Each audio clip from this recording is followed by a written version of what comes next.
नमस्कार दोस्तों। दोस्तों, आज जिस हाउसिंग फाइनेंस की मैं चर्चा करने वाला हूँ स्टॉक की, इससे पहले जब मैंने वीडियो बनाया था मैंने कहा था कि ये जो समय है स्टॉक को एक्मुलेट करने का है। इससे पहले जब मैंने एनालिसिस का स्टॉक के ऊपर वीडियो बनाया था, वहाँ से स्टॉक काफ़ी अच्छा चल चुका है। पिछली बार जब मैंने इसके एनालिसिस की वीडियो बनाई थी, मेरा सबसे बड़ा फोकस था टेक्नोलॉजिकल ट्रांसफॉर्मेशन में, जो ये कंपनी लगातार इस्तेमाल कर रही दोस्तों अपने आने वाले बिजनेस को बढ़ाने के लिए। ठीक है, और आप देखेंगे कि इस क्वार्टर में जब हम एनालिसिस करेंगे तो कंपनी का जो वो पूरा ट्रांसफॉर्मेशन का जो जर्नी थी वो ऑलमोस्ट कंप्लीट हो रही है, और अब जो वर्स्ट पार्ट होना था वो ऑलरेडी ख़त्म हो चुका है। और क्या यहाँ से एक शानदार रैली होती दिखाई दे सकती है? क्या जो रिटेल निवेशक है अब बहुत बड़े स्तरों पे इस पर निवेश कर सकते हैं? और फ्यूचर जो इस सेक्टर को लेकर के हाउसिंग फाइनेंस, वो आने वाले समय में क्या होने वाला है? तो भाई, यदि आप स्टॉक में निवेशित हैं या निवेश की सोच रहे हैं, यकीन मानिए ये वीडियो आपके बहुत बहुत काम आएगी। लेकिन आगे बढ़ने से पहले दोस्तों, अगर आप इस चैनल पहली बार आए हैं, प्लीज़ सब्सक्राइब का बटन ज़रूर दबाइए, क्योंकि आप स्क्रीन में दिख रहा होगा आज भी 80% से ज़्यादा के निवेशक, आप कह सकते हैं व्यूअर्स, ऐसे हैं जो वीडियो देख तो रहे हैं लेकिन सब्सक्राइब नहीं कर रहे हैं। सो प्लीज़, अगर आप सब्सक्राइब करेंगे चैनल की ग्रोथ होगी, बहुत बहुत मोटिवेशन मिलता है दोस्तों। तो चैनल सब्सक्राइब करके वीडियो को लाइक ज़रूर कीजिएगा। अब चलते हैं भाई साहब कहाँ पर, एनालिसिस की तरफ। देखिए, सबसे पहले परफॉर्मेंस हाइलाइट में अगर मैं आपको दिखाऊं, आप देखें जो एसेट अंडर मैनेजमेंट थी वो देखें आप ईयर ऑन ईयर बेसिस पे मार्च 2023 और मार्च 2024 में 22% की जंप दिखाई है। ठीक है, डिसबर्समेंट में 11% का जंप आया है। ओके, जो ग्रॉस स्टेज 3 है ये 2 बेसिस पॉइंट का इसमें जंप है। और देखिए यहाँ पे लिखा हुआ है कि जो आप कह सकते हैं 90 डीपीडी है। डीपीडी यानी दोस्तों डे पास ड्यू, यानी कि जब तक आपको पे करना था उसके बाद तक आप नहीं किए हो। यानी भाई साहब, अगर आपकी 1 तारीख थी और आप 30 तारीख तक पे नहीं कर रहे हो तो डे पास ड्यू आपका 30 है। ठीक है, अब 30 एसेट कैटेगराइज है gross NPA gross stage 3 on account of RBI. यानी ये जो ग्रॉस स्टेज 3 है ना, वो यही है जो निवेशक 90 दिनों तक अपना जो भी पेमेंट है, लोन है, वो एक भी किस्त जमा नहीं कराता है, तो वो डीपीडी 930 में लगभग आ जाता है। तो वहाँ पर आपको थोड़ी सी बढ़ोतरी देखने को मिल रही है। आप कह सकते हैं ऑलमोस्ट फ्लैट है, 2 बेस पॉइंट का जंप है। आपके प्रॉफिट आफ्टर टैक्स में 15% का जंप है दोस्तों। कितना? 15% का। नेट इंटरेस्ट मार्जिन यहाँ पर 37 बेस पॉइंट की गिरावट हुई है, विच इज़ नॉट गुड। आपका आरओए कितना है? तो इसमें भी 23 बेस पॉइंट की बंद हुई है। ठीक है, और देखिए एवरेज अमाउंट जो निकल के आया ना पर एक्टिव लोन अकाउंट, अगर आप मार्च 2024 तक चर्चा करें तो ये 0.93 मिलियन रुपीज़ में आया है दोस्तों। ठीक है, 0.93 मिलियन रुपीज़ में। और एवरेज अकाउंट पर डिस्बर्स्ड लोन अमाउंट आप देखोगे तो 1.14 मिलियन रुपीज़ यहाँ पे निकल के आया है दोस्तों। ठीक है, हम इसकी चर्चा और आगे भी करेंगे, लेकिन एक आपके साथ छोटा सा स्नैपशॉट जो जल्दी से देना था वो लगभग आपको यहाँ पर मिल चुका होगा। ओके, अब नीचे चलते हैं। अब आप देखिए एयूएम ब्रेकअप, यानी जो आप ऊपर एयूएम में देखे थे ना जंप, ये सबसे ज़्यादा किसको दिया गया है? और ये बहुत ज़रूरी है एज अ निवेशक, एज अ रिस्क प्रोफाइल ये अंदर आपके है कि नहीं, ये जानने को लेकर के। देखिए एयूएम ब्रेकअप देखेंगे, सबसे पहले आता है इनकी प्रोडक्ट कैटेगरी। प्रोडक्ट कैटेगरी में अगर आप देखोगे तो भाई साहब देखिए, ये नीला वाला जो है ना, ये होम लोन है। ये अभी भी 69.9% है, यानी सबसे ज़्यादा जो डिसबर्समेंट होता है वो होम लोन में होता है। फिर आता है दोस्तों क्या, ये लाल वाला आप कह सकते हो, ये हल्का सा आप कह सकते हैं लाल टाइप का एमएसएमई। और ये मॉर्गेज बैक्ड होता है ना, यानी यहाँ पे जो एमएसएमई को ये देते हैं उसको जो बैकअप रहता है ये मॉर्गेज लोन से रहता है। तो ये भी एक प्रकार से आप कह सकते हैं सिक्योर रहती है चीज़ें। ठीक है, ये 19.7% है। ठीक है, ये माफ़ी कीजिएगा 10.4% आप कह सकते हो, यही कलर है। अब अदर मॉर्गेज लोन आप देखोगे 19.7% है। तो ये तमाम प्रकार की, ये 2023 की बात थी, और अब ये अभी भी ऑलमोस्ट फ्लैटिस रही है। देखिए 69.9 से ये इस साल हमारा ये रह गया है। जो 10.4 था ना, अब आप देखोगे तो एमएसएमई में आपको जंप देखने को मिल रहा है।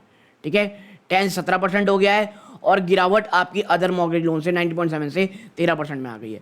Okay, occupation category self employed का सबसे ज़्यादा मार्क कितना, 60% से ऊपर है। और जो सैलरीड परसेंट है वो 39.9% था। और इस बार जो निकल के आया है तो यहाँ पे जो सेल्फ एम्प्लॉयड है इसमें हल्की सी गिरावट है, बट आप कह सकते हैं ऑलमोस्ट फ्लैट है। और जो सैलरीड परसेंट है वो 40.4% है, यानी ठीक ठाक सा मिक्सचर है दोस्तों। और अभी के समय में जो ये सेल्फ एम्प्लॉयमेंट है, इसमें आप कह सकते हैं निवेशक जो हैं वो धीरे धीरे आते हुए दिखाई दे रहे हैं। Customer category purely retail based है, ये प्योरली रिटेल बेस्ड दोस्तों ये कंपनी है। 99.7% तब थी 1 साल पहले मार्च 2023 में, और अब ये 99.6% हो गई है। तो मेनली फोकस रिटेल को है, तो सिक्योरिटी का जो सिक्योर होने का जो चांसेस है, एनपी होने के जो चांसेस है वो सबसे कम है। ठीक है, तो ये इस प्रकार की चीज़ें हैं दोस्तों। अब देखिए, आपको एज अ निवेशक तमाम चीज़ें पता हो गई। एयूएम क्या है, मार्जिन कैसी रही, प्रोडक्ट कैटेगरी क्या है, ऑक्यूपेशन ज़्यादा किसको दिया जाता है, रिटेल और इसमें किसको दिया जाता है, और ये तमाम जानकारी जो मैं आपको दे रहा हूँ ये इनकी इन्वेस्टर प्रेजेंटेशन से ही दे रहा हूँ दोस्तों। ठीक है, अब आगे बढ़ते हैं।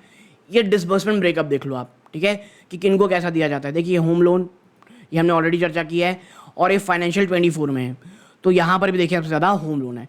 ठीक, हमने इसकी बहुत चर्चा करी, तो उसमें ज़्यादा टाइम वेस्ट नहीं करना है। अब आते हैं, आगे चलते हैं। ठीक है, देखिए ये इनका ज्योग्राफिकल डिस्ट्रीब्यूशन है, आप यहाँ पर पाएंगे।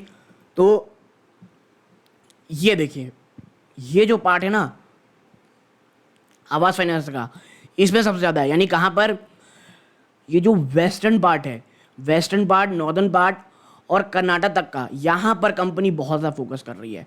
और यकीन मानिए कंपनी के पास अपनी जो ब्रांच है उसे बढ़ाने का पूरा मौका इस एरिया में अभी भी है। यानी तमिलनाडु, केरला, आप कह सकते हैं आंध्रा, तेलंगाना, छत्तीसगढ़ में अभी भी काफ़ी स्कोप है। ओके, तेलंगाना हो गए, ओडिशा, ये आप कह सकते हैं तमाम जो ये चीज़ें हैं, इस एरिया में भी अभी बहुत ज़्यादा हेडरूम है अपने को बढ़ाने का। और देखिए राजस्थान बेस्ड ये कंपनी है, सबसे ज़्यादा ब्रांचेस राजस्थान में 108, देन इन महाराष्ट्र, गुजरात। तो देखिए जो इंडिया की टॉप जो इकोनॉमीज़ हैं, यानी जो सबसे ज़्यादा कॉन्ट्रीब्यूट करती है इकोनॉमीज़ में, महाराष्ट्र और गुजरात इनकी रडार में है। अभी जो अन्य टॉप इकोनॉमीज़ हैं आप देखें यहाँ पर, तमिलनाडु, ये पूरा एरिया भी बचा, तमिलनाडु, आंध्रा, ये अभी भी इतना बड़ा हेडरूम प्रोवाइड कराता है। कंपनी यहाँ अगर फोकस करे, चाहे वो किसी टाइप के थ्रू करे, किसी की भी एंट्री करे, ये फ्यूचर ग्रोथ को लेकर के बहुत एक गेम चेंजर साबित हो सकता है। ओके, मध्य प्रदेश में इतनी है, और कर्नाटक में 2021 में आप देखेंगे 26 है, ये ओपन हुआ था ऑपरेशन कमीशन, यानी कब यहाँ पर काम धंधा शुरू हुआ था 2012, लेटेस्ट कर्नाटक में शुरू हुआ है। ओके, और टोटल ब्रांचेस 367, तो एक काफ़ी अच्छी ऑलरेडी प्रेजेंस है। बहुत ज़्यादा हेडरूम है भाई साहब, पूरा नॉर्थ ईस्ट बचा हुआ है अभी भी, ये जो पूरा एरिया भारत का ये अभी भी बचा हुआ है, ये पूरा एरिया भी अभी बचा हुआ है। ठीक है, तो आने वाले समय में हेडरूम बहुत है, कंपनी किस तरह आगे बढ़ेगी। और देखिए जल्दबाजी बढ़ने से कुछ नहीं होने वाला, आपको जहाँ है पहले वहाँ अपनी प्रेजेंस को लगातार मजबूत करें, फिर धीरे धीरे आगे बढ़ें। ये सबसे सिक्योर, सबसे शानदार, मुझे ऐसा लगता है ये आपके साथ स्ट्रैटेजी होती है। जीता जागता एग्जाम्पल इस चीज़ का है डी मार्ट। ओके, अब आगे बढ़ते हैं, लेट्स मूव फॉरवर्ड। अब बात कर लेते हैं कुछ हाईलाइट की इन्वेस्टर। और देखिए यहाँ पे ना आपको ज़रूर पढ़ना पड़ेगा, क्यों, बहुत इंफॉर्मेटिव चीज़ें आप देखें यहाँ पे। Tech transformation is near completion, revamp business architecture to ensure growth sustainability with better asset quality. जो मैंने आपसे शुरुआत में चर्चा की थी ना, कि जो टेक ट्रांसफॉर्मेशन है ये लगभग कंप्लीट होने वाला है, और जो बिजनेस आर्किटेक्चर है ये इसको इंश्योर किया जा रहा है कि आने वाले समय में ग्रोथ सस्टेनेबिलिटी रहे और एसेट क्वालिटी बहुत ज़्यादा अच्छी रहे। और मैं बताऊं आपको, आवास फाइनेंस एक ऐसी चीज़ है, मुझे ये स्टॉक इसीलिए पसंद है। मैं डिस्क्लोजर में बता दूं, मेरे पास आवास फाइनेंसर नहीं है। रीज़न ये है कि यार मैं ये खरीदा था बट फिर इसको सेल कर दी मैंने, और उसके बाद इसमें एंट्री नहीं ले पाया और स्टॉक थोड़ा भाग गया। अगर ये स्टॉक 1300-1500 के आसपास वापस से आता है, और मैं आप बता दूं ये मैं एग्जैजरेट नहीं कर रहा हूँ, आपको जो आवास फाइनेंसर या तमाम स्टॉक हैं, कई निवेशक आपको सुनने में ये आ रहा होगा, जो एनालिस्ट या कह सकते हैं रिपोर्ट्स आप पढ़ रहे होंगे, कोई बहुत बड़ी गिरावट आने वाली है, कुछ ये होने वाला है। अगर ऐसा होता है, और मैं आपको बताऊं क्रैश तो मैं नहीं बोलता, लेकिन हाँ ये जो साल है ना, मुझे ऐसा लगता है कुछ थोड़ा डलनेस वाला रह सकता है। ये साल अगर कुछ बहुत अच्छा हो, इसके चांसेस मुझे कम लगते हैं। और आने वाले 2-3 सालों में आपको बहुत सारे चुनाव देखने को मिलेंगे, और जिस प्रकार से बीजेपी थोड़ी बैकफुट में है, कुछ बहुत बड़ा इनोवेटिव हो, कोई बहुत बड़ा ट्रांसफॉर्मेटिव स्टेप उठाया जाए, इसकी मुझे कमी लगती है। तो ऐसे में अगर बीच में कोई बहुत बड़ी गिरावट आ जाए, एक दो कोई ऐसे झटके लग जाए जहाँ पर आपको ये एक्यूमुलेट करने मिले, तो मैं पर्सनली आपको बता दूं 1300 के आसपास मैं इसे वापस से एक्यूमुलेट करूंगा। हाँ, इसकी बजाय आप देखोगे तो मेरे पास कुछ अन्य हाउसिंग फाइनेंस स्टॉक है और वहाँ पे एंट्री मैंने बहुत अच्छे टाइम पे ले ली थी, ठीक है। बीच में मैंने स्टॉक की चर्चा भी की है और कुछ ऐसी जगह है जहाँ पर बिजनेस अलग होकर के हाउसिंग फाइनेंस लिस्ट होने वाला है, ओके। तो वहाँ पे मेरी हिस्सेदारी है। अब आगे बढ़ते हैं तो देखिए यहाँ पे लिखा गया है आवास है ना टेक ट्रांसफॉर्मेशन की जो जर्नी है वो इनिशिएट की थी कब, फर्स्ट क्वार्टर ऑफ फाइनेंशियल 24, ठीक है। आप कह सकते हैं जिससे क्या हो जाए कि भाई साहब ये टोटल टर्न अराउंड जो रुपये यानी शुरुआत से लेकर अंत तक का जो प्रोसेस का टाइमिंग है वो खत्म हो, सर्विस क्वालिटी बढ़े और रिस्क मैनेजमेंट बेटर हो। और क्वार्टर 4 फाइन 24 तक आप देखेंगे कंपनी ने हाईलाइट किया है कि हम ऑलमोस्ट कंप्लीशन में, ओके, हम ऑलमोस्ट कंप्लीशन की ओर बढ़ रहे हैं। अब क्या है हाईलाइट किया है तो देखिए जो एडॉप्शन है ना दोस्तों और स्टेबलाइजेशन है of SFDC with 0.16 million plus lone application and Oracle fusion, ये इंपॉर्टेंट नहीं है मेरे लिए, इंपॉर्टेंट ये है ओरेकल फ्यूजन ERP। ये जो एक सॉफ्टवेयर है कंपनी बहुत ज़्यादा फोकस कर रही थी इस सॉफ्टवेयर को इम्प्लीमेंट करने का और जो अब ऑलमोस्ट कंप्लीट हो चुका है। और आप देखें the roll out of customer service module in Salesforce across all branches, ठीक है। The integration with the new digital lead generation partner और general AI based chatbot for sales team, ठीक है। यहाँ पर भी 24% जो एडॉप्टेशन है ऑफ अकाउंट एग्रीगेटर प्लेटफॉर्म 24, ठीक है। अकाउंट एग्रीगेटर का जो प्लेटफॉर्म है दोस्तों 24% ऑलरेडी अडॉप्ट कर चुका है 2024 तक।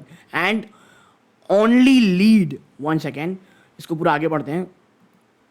Only lead management system is yet to be implement but management does not foresee any disruption and, आप कह सकते हैं इन डिसबर्समेंट मोन्यूमेंट, ओके। तो इस प्रकार की आपको यहाँ पे चीज़ें देखने को मिल रही हैं। तो आप नेक्स्ट देखेंगे कि highest ever quarterly disbursements post strong rebound at 39% quarter 4 के नंबर जो इस बार आए हैं दोस्तों उसमें हाईएस्ट एवर क्वार्टरली डिसबर्समेंट रहे। इसका मतलब क्या है मैं आपको बताता हूँ, 1 मिनट। लेट्स या एक शार्प रिकवरी हमको देखने को मिली है वॉल्यूम्स में दोस्तों। क्यों?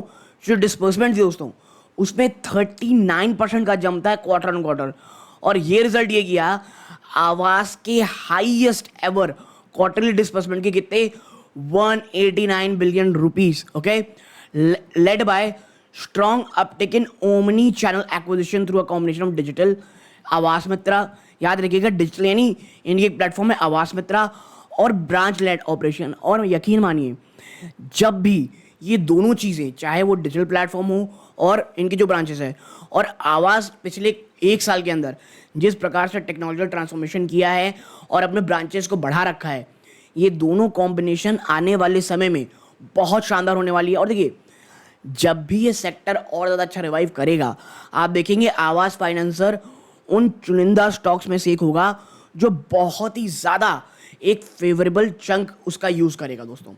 And with the help of tech revamp being done in financial 24 through the implementation Salesforce LOS along with integration new digital lead generation partner, company का जो ओमनी आप कह सकते हैं जो कंपनी है has processed 0.16 million plus lone application through Salesforce so far, ठीक है। तो भाई साहब जो एप्लीकेशन है उसकी इम्प्लीमेंटेशन भी शुरू हो गई है and Aavas has been able to lower its T80 to 8 days, ठीक है, टोटल टर्न अराउंड डेज, ठीक है। टोटल टर्न अराउंड जैसे मैंने कहा कि भाई साहब एप्लीकेशन डाला पूरे प्रोसेस होते थे आपको जो लोन मिल जाए उसका पूरा टाइम मात्र 8 दिन में आ गया है जो पहले 11 दिन था फाइनेंशियल 23 में। और यही एक चीज़ है टेक ट्रांसफॉर्मेशन का। और आपको लग रहा होगा यार ये तो केवल 3 दिन का गिरावट हुई है, इस प्रोसेस में 3 दिन एक बहुत बड़ा फैक्टर होता है। आपको कितना ज़्यादा दिन देने को मिल रहा है, एक्स्ट्रा बिजनेस करने को मिल रहा है भाई साहब। 3 × 12 12 36 दिन एक्स्ट्रा, 1 महीने से ज़्यादा का समय आपको मिल रहा है कि आप बिजनेस कर सकते हो, ओके। तो मैं आपसे यही कह रहा हूँ कि ओवरऑल, और जब आप बिजनेस बड़ा करते हो ना तो ओवरऑल साल भर में देखा जाता है, साल भर में आपको 1 महीने ज़्यादा का समय एक्स्ट्रा मिल रहा है। यानी आप लगभग आप कह सकते हैं कि भैया 4 दिन लगा दो, आप कह सकते हैं कि भैया हम वीकडेज को लगा दें 8 दिन लगभग ले लेते हैं, तो ऑलमोस्ट आप कह सकते हो 25 से 26%, 26 का दिन आपको एक्स्ट्रा वर्किंग मिल रहा है।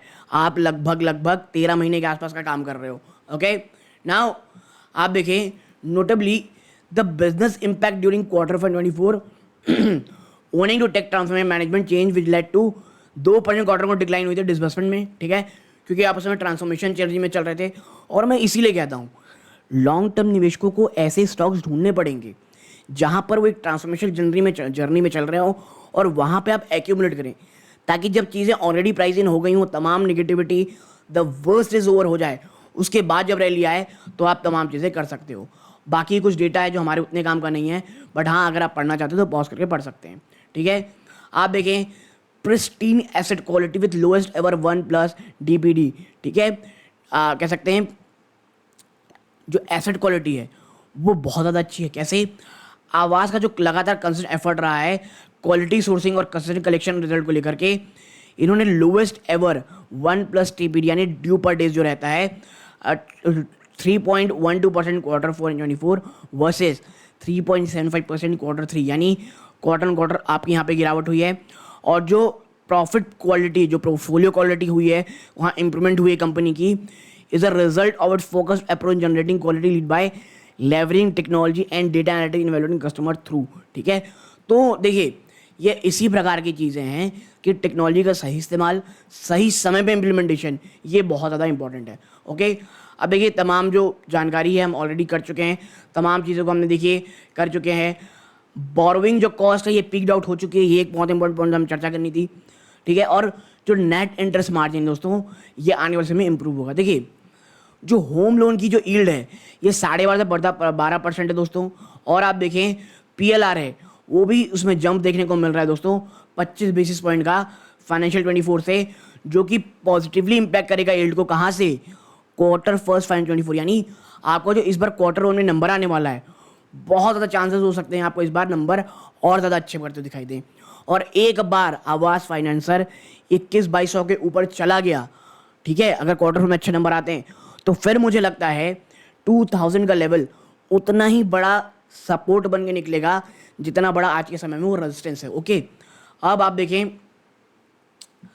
यहाँ पे है दैट जो the to contain cost of funding in a rising interest rate scenario company plans to resort MSME based on DFI financing as per the management. देखिए ये जो लाइन है ना कि कॉस्ट ऑफ फंडिंग को जो राइजिंग रेट इंटरेस्ट सिनेरियो चल रहा है अभी के समय में, आपको पता होगा जो इंटरेस्ट रेट है वो इतना ज़्यादा हाई चल रहा है और आज नहीं तो कल इंटरेस्ट रेट कम होना ही है। आज नहीं होगा, 1 साल बाद होगा, इवन मैं कहता हूँ 2 साल बाद हो जाए। जिस दिन ये रेट ऑफ इंटरेस्ट कम होना दिखाई देगा, ठीक है, उसके बाद आप देखेंगे दोस्तों कि जो स्टॉक है, खास करके इन प्रकार के स्टॉक जहाँ पर बोरिंग बहुत ज़्यादा लेनी पड़ती है, उनकी कॉस्ट ऑफ फंडिंग कम आएगी। और होम लोन 1-2 साल का तो रहता नहीं, बहुत लंबा पीरियड रहता है, ठीक है। ये चीज़ें बहुत पॉजिटिव इंपैक्ट होंगी स्टॉक के लेकर के। RBI में start rate cut quarter 2 quarter 3 2025 कहा यह जा रहा है। RBI जो है वो इंटरेस्ट रेट की जो कट है वो क्वार्टर 2 क्वार्टर 3 से करता हुआ दिखाई दे सकता है, which would have a positive impact on cost of borrowing. जैसे मैंने कहा yield would also be cushion as focus increase share of. और देखिए कंपनी का मेन फोकस क्या है कि 1 मिलियन 10 लाख से ज़्यादा के जो लोन सेगमेंट है उसमें अपना मार्केट शेयर बढ़ाने का। ओके, अब जो बहुत इंपॉर्टेंट चीज़ें थी वो ऑलरेडी हो चुकी हैं। अब देखिए मेजर कौन कौन है जिसकी हम चर्चा कर सकते हैं। टॉप 4 बिजनेस कौन देता है आवास को? राजस्थान, महाराष्ट्र, गुजरात और दिल्ली। 80 से 82% बिजनेस आपको यही राज्य ला करके देते हैं। और देखिए मैं इसीलिए कह रहा हूँ आज भी बहुत ज़्यादा हेडरूम है इस स्टॉक के पास। ओके, आप देखें 21 नई ब्रांच ओपन हुई दोस्तों फाइनेंशियल 24 में दोस्तों। और ज्योग्राफी वाइज कंपनी प्लान कर रही है अपना एक्सपेंशन कहाँ करना, कर्नाटका में और यूपी में। ओके, टेक फ्रंट की बात करें, कंपनी ने अडॉप्ट किया है stabilize the loan application system, Salesforce और ERP एप्लीकेशन हमने ऑलरेडी चर्चा की, और ओरेकल फ्यूजन। ये जो ERP एप्लीकेशन का नाम है ओरेकल फ्यूजन है। जो टेक ट्रांसफॉर्मेशन है उसने जो टोटल टर्न अराउंड में उसे 9 दिन कर दिया है, जो पहले 11 दिन था। जो ऊपर मैंने बात की थी ये 2-3 अलग अलग रिपोर्ट्स में अलग है। यहाँ 9 दिन आप देख रहे हो, वहाँ पे 8 दिन थी, 2-3 रिपोर्ट्स थी, तो दोनों में जो लिखा था मैंने यहाँ पे कर दिया है। आप 9 दिन भी लेंगे तो आपके पास एटलीस्ट 2 दिन एक्स्ट्रा है। ओके, तो ये तमाम चीज़ें हैं। आगे बढ़ते हैं। ऑपरेटिंग एक्सपेंस जो दोस्तों टू एसेट रेशियो, ये 10 बेसिस पॉइंट गिरावट है इसमें दोस्तों टू 3.58%। और कंपनी टारगेट ये कर रही है कि 20 से 25 बेसिस पॉइंट की रिडक्शन और हो जाए ओवरऑल ऑपरेटिंग एक्सपेंसेस में आने वाले 2 सालों में। और कंपनी एम कर रही है to keep the above ratio, ठीक है, 3% से मीडियम टर्म में। एम्प्लॉय कॉस्ट में क्वार्टर में आप देखेंगे तो जंप देखने को मिल रहा है। रीजन जो ईसॉप कॉस्ट है और जो लॉन्ग टर्म इंसेंटिव है उसके कारण। ओके, तो जो आपको एम्प्लॉय कॉस्ट में इंक्रीज देखने को मिल रहा है वो ईसॉप कॉस्ट के कारण है। ठीक है, आप देखें decrease in tax rate in current quarter is on the back और reversal of tax from previous year. Tax rate में जो आपको इस क्वार्टर में गिरावट देखने को मिल रही है, ये जो पिछले साल जो आप कहते हैं back of reversal of tax, जो पिछले साल जो टैक्स वापस आया उसके कारण देखने को मिल रही है। कंपनी सबसे पॉजिटिव इस बार का रिजल्ट ये था कि भाई साहब 1+ DPD जो ये ऑल टाइम लो में रहा है कंपनी का टू 3.12% और ग्रॉस NPA जो है वो 0.94% में रहा है। मैनेजमेंट ये एक्सपेक्ट कर रही है to sustain the 1+ DPD at current level, और ये इसी करंट लेवल में रहेगी। और अगर ये ऐसा रहता है, ठीक है, तो ये DPD आपको मैं बता दूं, इससे पहले मैंने कहा ड्यू पास ड्यू होता है, यानी जिस तारीख को आपको पे करना था उसके बाद जितना भी दिन होगा वो बढ़ता चला जाएगा। ओके, अब क्या है हमारे लिए जो आप कह सकते हैं, हमें ऑलरेडी आ जाएगी कि 1 मिलियन से बड़ी जो लोन है 1 मिलियन यानी 10 लाख रुपए, उसके बराबर जो लोन है हमको उसको ऊपर बढ़ाना है। ओके, आप कह सकते हैं in terms of new and cheaper avenues for sourcing, company has acquired funding from MSME based DFI for their MSME business. आप देखें कंपनी कुछ ऐसे सोर्स जहाँ से कुछ सस्ती चीज़ें आ जाएं दोस्तों, रेवेन्यू, कंपनी ने फंडिंग एक्वायर की MSME से एक्वायर की है बेस्ड DFI। और लगातार जो इंटरेस्ट सिनेरियो बढ़ा हुआ है दोस्तों, राइजिंग इंटरेस्ट सिनेरियो है, company 1 minute, company would like to resort its funding source cost contain their cost of borrowing. Okay, तो ओवरऑल जो भी चीज़ें थी हमने यहाँ पे कंप्लीट कर ली, हमने यहाँ पे कवर कर ली। अगर ये वीडियो आपको अच्छा लगा हो प्लीज़ चैनल सब्सक्राइब कीजिएगा, वीडियो को लाइक कीजिएगा। आपकी कुछ और जानकारी हो, आपके कुछ और क्वेरी हो, किसी अन्य स्टॉक में आपको चर्चा करानी हो, कमेंट बॉक्स में ज़रूर बताइएगा। यहाँ तक जुड़े रहे इस बात का बहुत बहुत धन्यवाद। ये इस वीडियो का अंत है। जय हिंद दोस्तों।